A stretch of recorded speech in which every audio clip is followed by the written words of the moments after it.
Mississippi app and your local SuperTalk Mississippi radio station. But don't forget, you can watch us too if you would like. We're on your computer, your mobile device. Just head on over to SuperTalk TV. Now, you'd have to be living under a rock not to be aware of the uncontrollable wildfires out in California. And if you're like me, you may be sitting here thinking, could that happen to us? Well, I went to the good folks who are working hard to make sure that doesn't happen. So joining us today is Russell Bozeman. He's our state forester with the Mississippi Forestry Commission, and man, they're up to some good things. So welcome, Russell. Hey, Rebecca. How are you doing today? You know, I'm just trying to stay out of the cold, wet, and dreary weather here in central Mississippi. We skipped all the snow here. I'm kind of jealous, but kind of happy all in the same breath. Yes, ma'am, I understand. So, you'd have to be living under a rock, as I mentioned right now, Russell, to not notice what's going on in California. And this isn't about what went wrong there or wasn't done, but as someone who lives in Mississippi, recognizes that the forestry industry is a big component to our economy here, but also looking around at all the trees just in my own backyard, you start to wonder, if you don't know much about the industry, could this happen to us? What's being done here to make sure that doesn't happen? And that led me to you, Russell. So on a daily basis, what's the good work that the Mississippi Forestry Commission is up to? Yes, ma'am, those are some definitely catastrophic events taking place out in California, and western fire has been a problem, a big problem and growing problem for probably a decade. So your questions are very good questions to ask, and the Mississippi is blessed with a lot of forest land. We've got 19.2 million acres of forest land. Roughly 62% of this state is covered in trees. It's a big industry for the state. It's about $15.4 billion.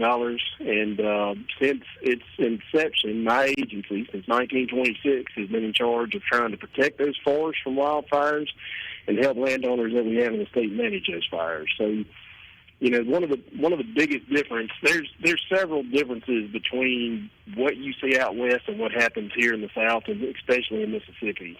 First thing is the ecosystem itself. We are in a very different climate here.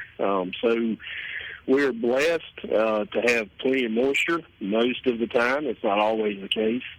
But our vegetation, our habitats are a lot different. We do have some very pyrrhic habitats, especially as you go south in the state. A lot of those forests down in the south, those heavy pine forests in particular, they love fire.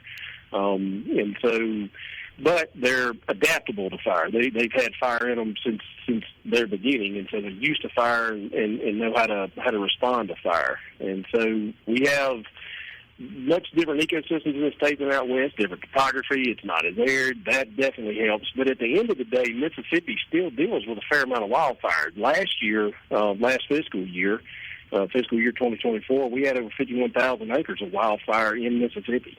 Part of that was due to that drought that we experienced at the end of 2023. Had a lot of fire in the state then. But on average, throwing out last year as the exception because of the drought, Mississippi has around 30,000 acres of wildfire every year. So we're used to wildfire. We're just very fortunate that our ecosystems allow us to manage those fires, attack those fires in a much better way.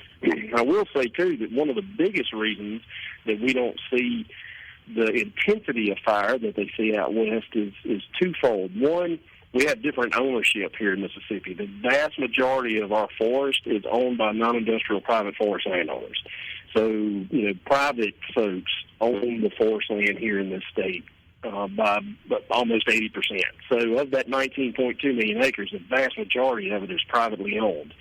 Private landowners have the ability to use management tools like prescribed burns, controlled burns, to keep their forest healthy and to keep their fuel loads down. When it comes to states in the nation that use prescribed fire, Mississippi is probably the heaviest.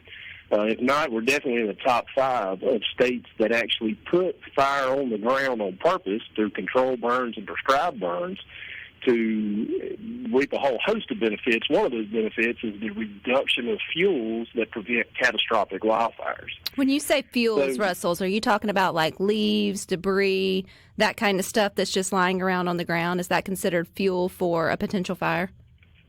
That's right. So, grasses and bushes and shrub and, everything that grows out in that forest at some point in time can be considered a fuel. And so, the leaf litter, the pine needles, the limbs, the trees that fall down, for example, we've had a lot of dead timber in the state as a result of that drought. Over a year ago, at the end of 2023, it led to some pine mortality. Well, now that those trees are hitting the ground, that becomes fuel as well. So, when it comes to wildfires, it's the fuel loading is really what allows those fires to increase in intensity when the fire gets there. So, when you do a prescribed burn, you're setting that fire in that stand of timber under controlled conditions. So your wind direction, it's not too windy, the humidity level is at an appropriate level. You're picking the atmospheric conditions that you want to do that burn to allow that burn to move through that stand without gaining in intensity and becoming a wildfire.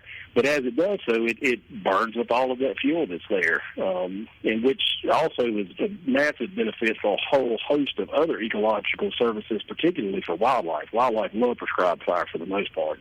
Everything comes back nice and green, and they love it when a prescribed burn has been through a tract of timber. Russell, what about landowners that don't have significant amount, like say 3.5, maybe 5 acres, and maybe we're not talking about needing a prescribed burn or that way, but they live in a neighborhood that's got 3 to 5 acre lots, and it's it's a more mature neighborhood, and it's got trees and all things around. Are there things that they could be doing or should be doing or thinking about? Because I guess just because it started on your property doesn't mean you couldn't end up moving to a neighbor's property or whatever it may be. I don't know. I think it just has a lot of people, at least that aren't educated, like myself, asking a lot of questions when it comes to trees and fires and things of that nature. Absolutely. So a vast majority of Mississippians live in what we refer to as the wildland-urban interface, which is exactly what you just described. You have wildland. It may not be a lot of acreage. It may only be a few acres. Or you may have a forest that backs right up to your property. And so, we actually have a program in Mississippi called the FireWise program, which is, an entire booklet and program that is designed to help landowners understand how to protect their home from a wildfire long before wildfire ever approaches your home. And it covers everything from, the roof to the flower beds to the sensible space around your home and for example, what you just mentioned about if you've got, a couple of acres on your property that is wooded, there are, mulching machines, you can use herbicide, you can use all sorts of other technologies out there to help you manage that property to keep the amount of fuel loads low. Obviously, if you live in a subdivision, it's going to be hard to do a prescribed burn. But there are many other things and services. You can find contractors to do a lot of this work as well. There are people out there that do this type of work for a living that will help you mitigate, and we call it hazard mitigation, wildfire hazard mitigation, to help you mitigate the potential effects of a wildfire should one approach your home. Are there rules or, I guess, suggestions, Russell, around if you're going to do a big burn or, even if it's cleanup, after some of the storms or whatever it may be, should you be alerting your fire department or is there somebody you should call? I know 811 if you're going to dig before you dig for safety reasons. If you're going to start a larger than normal fire on your property for cleanup or personal reasons, is there someone you should just let know before that, like your neighbor or somebody? Yeah, no, absolutely. So, when we talk about prescribed burning, and which is silvicultural burning, putting fire on a large landscape, in Mississippi, we refer to it as a right to burn state. So you don't have to get a burn permit before you do a silvicultural burn. However, to be under the protections of Mississippi's Prescribed Burn Act, getting a permit is part of that process. So here at my agency, we are the ones who actually hand out the prescribed burn permits. We always recommend contacting your local emergency response people, whether it's a volunteer fire department or municipal fire, whoever, your county emergency operations center, and just let them know, say, hey, I'm fixing to do a burn. There's going to be some smoke in the air. And oftentimes, if the neighbor calls, like, oh, my gosh, something's on fire, if you've already notified them, you won't have a whole bunch of fire trucks show up at your house. They'll just send one guy out in a pickup truck to make sure everything's going okay.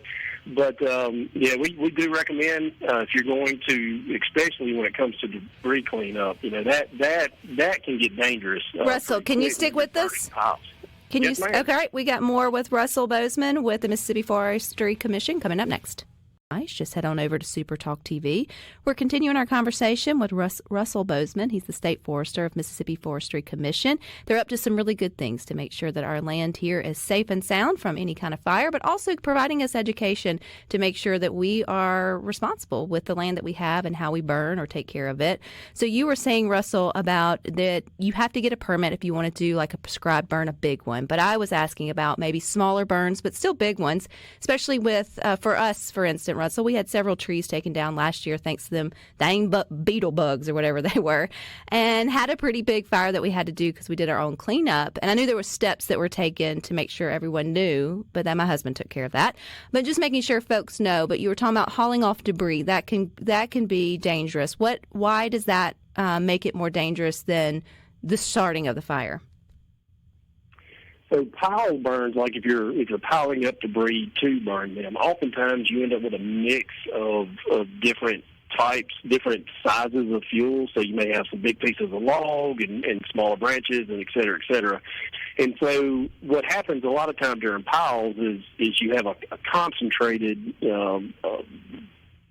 fire that's actually putting embers into the air. And so as that fire is burning, you have hot embers that are floating into that smoke column, and that can actually fall nearby. So, when it comes to burning piles, especially in a cleanup, first and foremost, make sure there's only vegetation in the pile.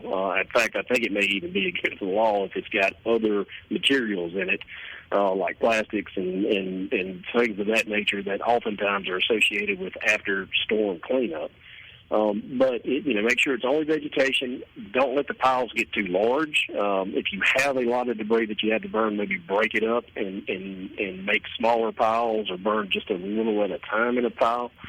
And then from making sure you're not burning on windy days, because that is what is going to carry those embers or push that flame away from that pile into somewhere where you may not want it. The vast majority of the fires that we respond to, the wildfires that we respond to in the state, are caused by debris burning. People doing the exact thing we're talking about. They have a brush pile in the backyard, they set it on fire.